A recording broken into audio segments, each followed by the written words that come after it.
Welcome back to BattleTech with the mod Extended 3025. This is Dr. Obsidia. Thanks for joining today. One of my commenters asked me to give a little bit of advice on some of the different features of the game, as well as a little bit of a maybe kind of tutorial on some of the things that might be missed by someone who's first learning to play. So I could point out a few things, I think, to help out with some of the people who are just following and maybe interested in the game but are not sure whether or not they want to get it, or are not quite sure if how to play or take advantage of certain things. And one thing to mention is this is a mod, and the mod does add quite a few features, so that is something to notice. When you get the original game, you want to play through the campaign. Campaign is pretty good story. I actually liked it. I thought it was pretty good, and it gives you a good backdrop into some of the universe of BattleTech. And then when you get the DLC, it adds a whole new dimension, especially when it opens it up into the sandbox. I recommend all the DLC. You can get a season pass for that.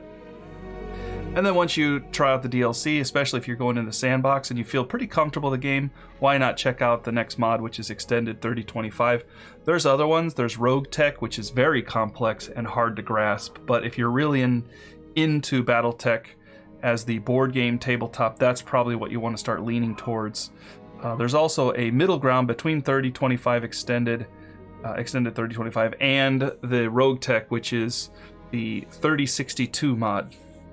So more complex, a lot more to it, but not quite as heavy as Rogue Tech. So those are three mods that I recommend. In this case, I'm looking at the Extended 3025 because I do love the original game. I also love the original tabletop game. So this is a happy medium for me between the game itself and the tabletop. However, you might feel the same way about 3062 as well. So if you're just kind of getting into it, make sure that you try out the campaign first and then move on to the DLC. And then once you feel comfortable with that a little bit, at least how to play, I recommend jumping right into the Extended 3025 because it keeps the spirit of the game alive and the core gameplay while still adding a bunch of small features and things that make the game overall, I think, more enjoyable. And of course, the map is much bigger too.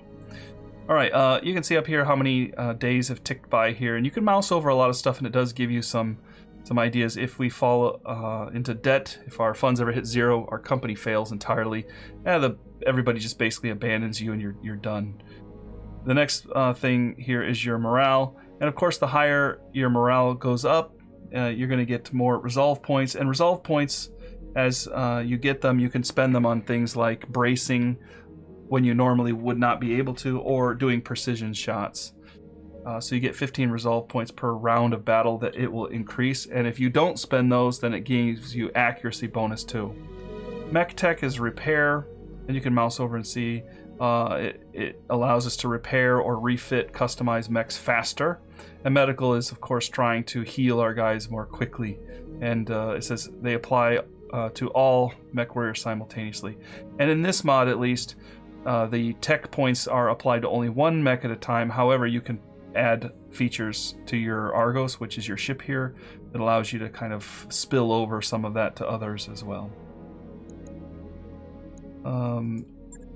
As you look through the different things here, let me look at my mech warriors here to show you a little bit about that. And if you're interested in skipping this, check the description. If you're interested in skipping, by the way, I'll leave the link to when I actually start getting into the battle and so on. Okay, so as you run up your gunnery course, gunnery shows you the service record here. The base weapon hit goes up, and then each time you get a tier here, you will be able to select one of these. But once you select two, all the others are grayed out, and then you can only select one of the upper tier ones too. So you got to kind of think ahead, mouse over, see what you get for that. And then as you increase your piloting, your unsteady threshold will go up, which is your you get another bar so that you don't get knocked down as easily. Also, stability, melee hits increase. Your pilot's overall health is how many wounds he can take. You can sometimes see the pilot is injured. You don't want him to get all injuries or he will die. Heat threshold will increase the heat limit so that your pilot can run the mech hotter without taking any damage. If the mechs overheat a little bit, they'll take internal structural damage, which is why I tend to avoid it. I don't want to keep repairing my mechs all the time. It's not too bad. However, Running hot can also cook off your ammo. You got ammo in your mechs. If it cooks off ammo, it can blow up from inside your mech. It'll blow out parts of your mech and things. And if you overheat too much, it will shut down your mech until you cool down. And you'll just be sitting there with nothing happening. You'll be waiting for your mech to just naturally sink off its heat. Indirect fire here, tactics, and is mostly used, if you're going to think indirect fire, is when you're shooting long-range missiles over the top of mountains. You can't see what you're shooting at, but you do have a target. Okay, let's glance at our mechs here real quick. As I've been kind of refitting them, I've talked about it a little bit. One of the key things to mention here in the refit, if we're going to look at our Thunderbolt, which is a pretty big mech to deal with here, it does have a little bit of intimidation to it. Some of this, like the Earthworks chassis, is the mod. And also you can see it's a heavy skirmisher and brawler. And you can mouse over the combat roll or click on that and it says basically what it is. If you mouse over, you'll see Mech Quirks down at the bottom. Those are added by the mod, so you won't have those normally. But that's kind of a nice feature. I like that. Gives the mechs a little more personality. Up here in the corner, you can see the firepower, movement, range, and so on. That's just an overall type of thinking. So you get kind of an idea just by glancing at it, what you've done and how it's going to manage, for example, heat. And if you do mouse over it, you can see the maximum damage if everything fires and hits is 260 points of damage and 25 stability damage. And the more stability damage you do, the more chance it's going to knock the enemy mech over. If you knock the enemy mech over, it will lose an initiative. One initiative, and you can now do precision shots on it while it's on the ground, and that's devastating to them. Of course, your movement, and if you mouse over, you can see how far they can move and jump and so on. Sprint, average range shows you where their optimal range is, comparing all weapons, and their max range. The melee shows the base damage, any chassis quirks, for example, from the mod. DFA is death from above. When you jump and it lands, it'll do 160 damage to the upper parts of the mech. Head, shoulders, which is going to be not the legs, in other words. But it's also going to damage my mech, too, in the legs. Durability, of course, is the structure and the armor, the internal structure and the armor. And you can see on the mech here, our S is the structural rating, which you cannot change. However, the armor, front and rear, are here, and you can raise those and lower those. But you see you have a tonnage limit, 65. And that's how much the mech's engine can handle for the most part, how much space you have. So if you change that, you have to try to manage your weight. If you mouse over each weapon, you can see the tonnage, how many slots, these are many slots here, how many slots that's going to take up. Let's see if I can find one with more than one slot. Here we go. Yeah, so this takes up 2 slots, the SRM. So if you fill up the slots, you can't do anymore. I have, like, for example, 2 slots available on the legs. I could technically put something with 2 slots there. You also need to keep in mind that there are hard points right here, energy hard points, where you can only attach energy weapons. So you see he has a medium laser there. Over here, he has his hard point for his ballistic weapon. So I cannot switch the AC over to this side. It will not do it. And you need to have the ammo. And one thing I do is you could put the ammo with the weapon. Now, the other thing is sometimes there are chances that the weapon, critical hits and so on, that it might go through. Kind of depends on the mech as well and the nature of the hit. If you do go through it, it hits the ammo, it could detonate that ammo slot. And that will blow off the arm and it will transfer inward. So when the damage on the left arm, if it overflows your structure, it will transfer to the left torso, which will then transfer center. So everything moves inward towards the center as it gets hit. So you blow off the left arm, the remaining damage transfers left torso. You blow off the left torso, the remaining damage transferred to the center torso, like that. So it goes inward. So that's why you may see me standing on the side of the mech and unloading on the left arm or the left side, because I'm just driving through the left arm, left torso, and then into the center torso, rather than just hitting it in the face on, which would allow an equal chance to hit any of the open slots here. If you do hit it, and it has no left arm, that's going to transfer to the left torso, for example, even if I hit it in the face. So that's nothing. So the torso is not a bad place to put ammo. I usually do not put ammo in the center torso, because if you do take a hit and your center torso is exposed, Any place that is exposed has a chance to set off your ammo, and if it blows up the ammo, that piece is lost. So if you have that in your center torso, your mech is destroyed. But at least if I have it in the left torso, it's kind of away from the vulnerable arm. And as you can see, the torso has more damage ability from the front. It has, altogether, it has 185 armor on here. Or 100, sorry, not 185, 190 armor, including the rear. So this one only has 100. So it's much easier to blow off the arm and blow up the ammo here, which would cause a catastrophic failure for this whole left side. So it's a little bit more protected here while still staying out of super vulnerable parts. I could drop it down to the leg, and of course if they target my leg or blows off my leg, it's the same problem. I'm going to lose my leg and it's going to slow me down. And if it does get through the armor, it starts to hit the structure, and that's highly dangerous where your ammo is. So I've got ammo on this in both torsos, and that means it's very dangerous. Now you could go all out and just pack them into the center torso and then buff up your armor in your center torso if you're, saying, well, I'm going to live dangerously. But at the same time, think about that for a second. At the same time, if you've still got 105 center torso structure, if they're just kind of lightly hitting that with machine guns, doing just 3 damage or like 6 damage or something, each hit has a chance to set off that ammo, and it could be forever for them to grind through your center torso. So that's the other thing. A lot of mechs do try to get for your center torso to blow you up. And if your ammo is packed into one side, I could swing this ammo over here. And then if I swung the ammo onto my right torso, for example, then I could favor protecting the right side by twisting my mech to protect it so that it's less likely to explode if they do drive through my left. However, I balanced it out where the ammo is close to the weapons that it needs, so that if I lose the left arm and the left torso, I still got ammo for the SRMs. Or if I lose my right torso, I still have ammo for the AC-5, the autocannon. So that's a little bit about how I would arrange my mechs. You do want to make sure that you have, depending on their roles, what they're going to do. If you have somebody who is getting in close, you need to make sure you have a lot of brawl capability. You might want to have some arm mods or something to hit harder. You want to have a lot of support weapons, because support weapons are the small ones. They will fire even after you punch, but nothing else will.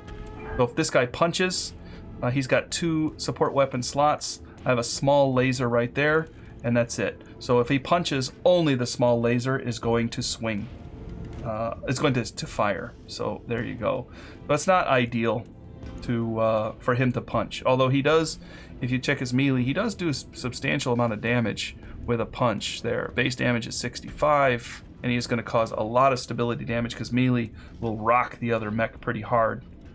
And so on. So kind of messing with your loadouts here, checking their ranges and their damage, their optimal, their maximum range, and kind of thinking if he's going to be, for example, laser heavy, he's going to be running hot. SRMs, for example, you can see here, 6 shots, that would develop 30 damage. Oh, sorry, 6 of them would develop was a 72 damage right there if they all hit.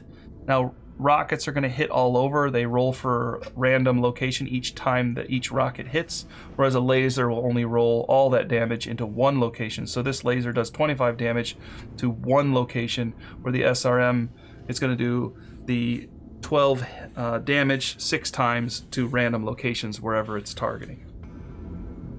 So that gives you kind of an idea of how I would look at this.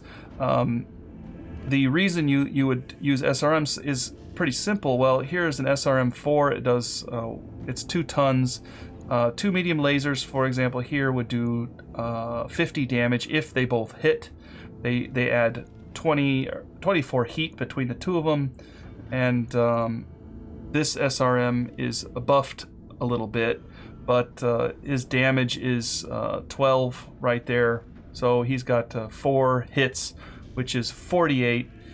He does stability damage as well with it. It's going to hit a little bit of everywhere, and he only generates 8 heat.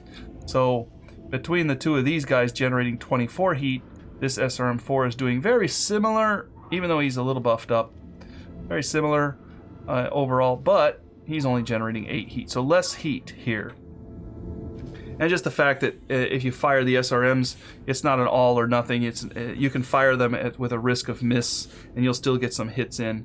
And if you've shredded some of their armor off several different locations, let's say I fire my medium lasers, they both might hit the leg, which is armored, but with the SRM, I'm going to be firing 4 different missiles, and there's a chance that they could hit the open areas, the structure, which could crit something, could damage one of its components, destroy it, or set off the ammo.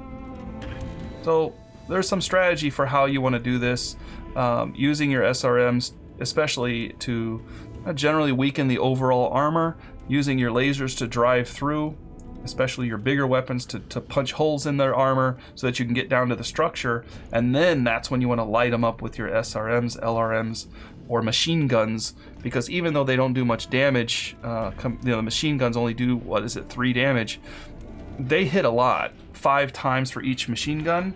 So if that hits through their armor, a hole in their armor, that's 5 chances for them to crit. So if I've got 75 structure, I only take 15 damage to this, but I take it 5 times, 3, 3, 3, 3, 3, 3. There's a good chance he's going to blow up my AC5 ammo or knock out a couple of my medium lasers, because there is a roll to decide that. Then, of course, you need to manage your heat as well to try to keep your mech firing. Otherwise, you've got to shut down your weapons or just risk overheating. Okay, so that's one thing to consider. Play with your mechs, mess with them, see what works, see what doesn't. It's fun. That's part of the thing that you want to do with your mechs, is just see what you enjoy, what plays to your style. Mess with them, just like we have the Brawler that I've messed with here. And the Brawler is a very light mech and doesn't hit hard, but with his melee, he does a base damage of 35, but with his arm mod, it's plus 40. So he does more than double his normal damage for his weight class. You can see here, he's punching at an 85 because of the chassis quirk as well. So an 85 is very strong hit for a small mech. Then on top of that, he's got a small laser that's going to hit for 30 more. That's a guaranteed hit if you hit with melee.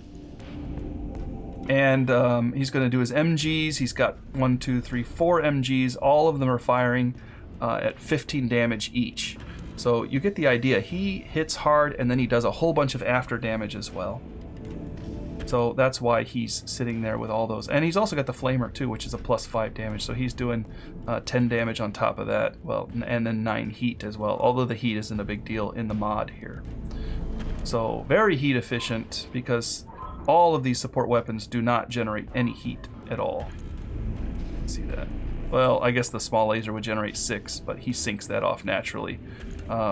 Anyway, you can check then their heat efficiency, heat sinking, and then he shuts down at 100. So he sinks 30 every time, every round. 30 heat is synced, and it doesn't even matter, because the most he could fire is his small laser, his medium laser, and his flamer, and that's still not 30 heat. Well, his flamer doesn't even take heat. So there you have it. Okay. That's a long explanation for everything here that I've been running, and I wanted to make a little bit of a tutorial video about how things are going and how that might be interesting for you if you're interested in this game. The contracts, I think, are pretty self-explanatory as far as how difficult they are and so on. The other thing that I haven't been following too much is on the reputation. Now, as you run your reputation scale up, you'll eventually get up to the highest level, which is honored. You can even ally with a side. If you ally with the faction, it will give you some additional options as well, which we haven't done, and I kind of want to hold off on that. But that's down the road, and that's the sandbox. So that's something to be thinking about. Of course, you have your Argos and your ship upgrades. If you play the campaign, you'll learn more about what each of these things do. The recreation improves your morale, helps your story, and so on, to be a little bit, have more options. If you don't have those, for example, then you can't do it. Of course, med bays heal, mech bays give you better mechs. No, sorry, not better mechs. More mechs. You can have more mechs. And also, in this mod, allows you to help repairing. And of course, repair and refit makes them repair faster. And they're pretty self-explanatory, I think, there. So running your Argos is kind of a little mini game in and of itself, but it's not too difficult. You want to make sure that you hire the people that you like and you run them up. They are going to die, especially in the longer games. And you want to keep trying to check the stores for good stuff that they might have. And of course, sell off your excess stock if you have too much of it. I can roll down my weapons here and ammo and see what I have too much of. I have 15 LRM ammo, that's probably too much. And then I could sell some and get some money, but doesn't matter. Don't need to do that, but if you need the extra money, it's nice to have. Okay, in my next episode, I am going to be playing the game as I normally do, so I guess this one has just turned into a kind of a tutorial. Stop at the episode 40, I think, or episode 41 is where we're at now, and stopped and kind of showed you where we're at and done a short tutorial on how to play and how to look things over. So if you wanted to skip this one, you're it's late, but you can still do that. So anyway, the next episode will be the normal one.